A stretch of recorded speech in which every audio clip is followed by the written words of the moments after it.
morning. Nancy here with Metro Learning Solutions in Des Moines, Iowa. We're a cognitive development center. We work on the cause of learning struggles. And today I wanted to talk with you a little bit about dyslexia and what that looks like in younger kids. Reading is a crucial life skill, and many parents worry about the progress their child is making in this area. Most of the questions I get surround dyslexia and whether or not this might be affecting their child. It's a hard diagnosis to make. Um, so I wanted to share some insights that research has shown us. The reason I wanted to talk with you about it now is that more parents are currently working on reading at home, so this question is coming up more and more often. Because the ability to read is so important, any problems in this area should be pursued as early as possible. If dyslexia goes undiagnosed or unaddressed, a child will undoubtedly fall behind in reading, language, vocabulary development, along with the self-esteem issues and how they eventually feel about themselves as a learner. And I particularly want to talk about younger kids, those in the 4 to 6, 7 year age band, because that early diagnosis is so important and early intervention is so important. Dyslexia is not diagnosed until elementary school when they start exhibiting troubles with in the area of reading, but early intervention is important. So here are some red flags that you might see that might cause you to think, I need to keep a watch on this. Any of these red flags, the presence of these does not necessarily mean your child is dyslexic. There are so many manifestations of discrepant reading skills, and it is, as I said earlier, hard to diagnose. So for younger kids, they may exhibit some of the following. They may, and I'm talking about the 4 to 7 age band.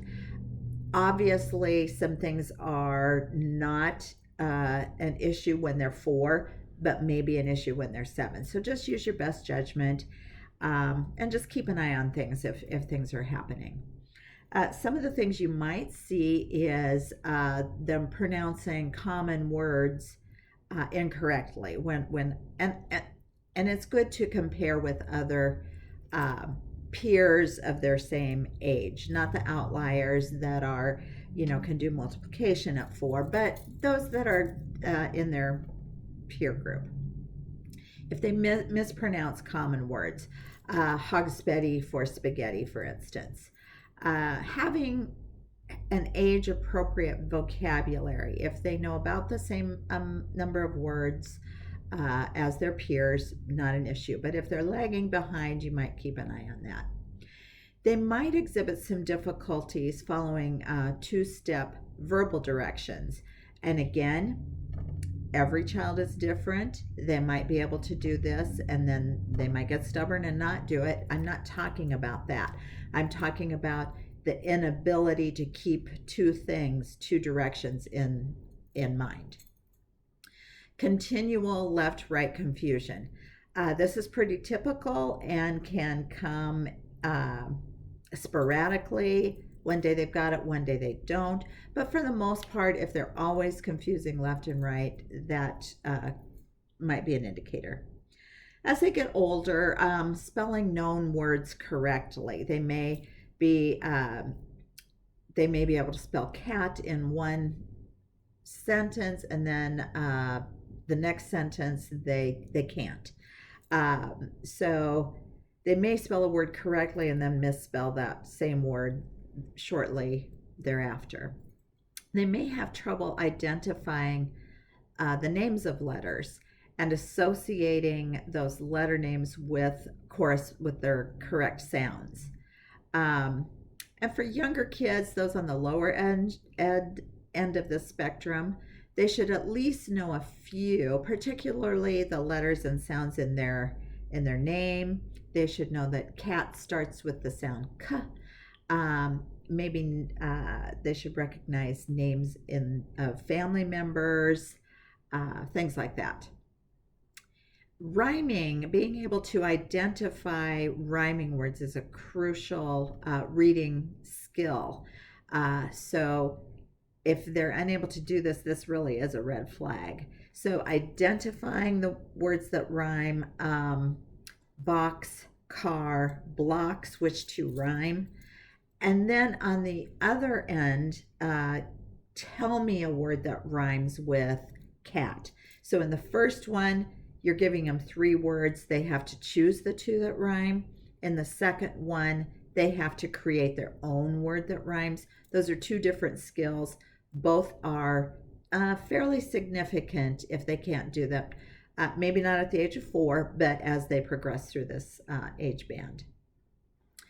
As they get older, 5, 6, 7, they may resist reading aloud because the written word just isn't making sense to them. Blending sounds into words, k, a, t. If they can't blend that into the word cat, that can be a red flag. Identifying the beginning and middle and end of sounds. Which sound ends the word cat? T. And then substituting new sounds and words to create a new word. If you change the in rub to d, the new word is dub. That is very definitely the older end of the spectrum.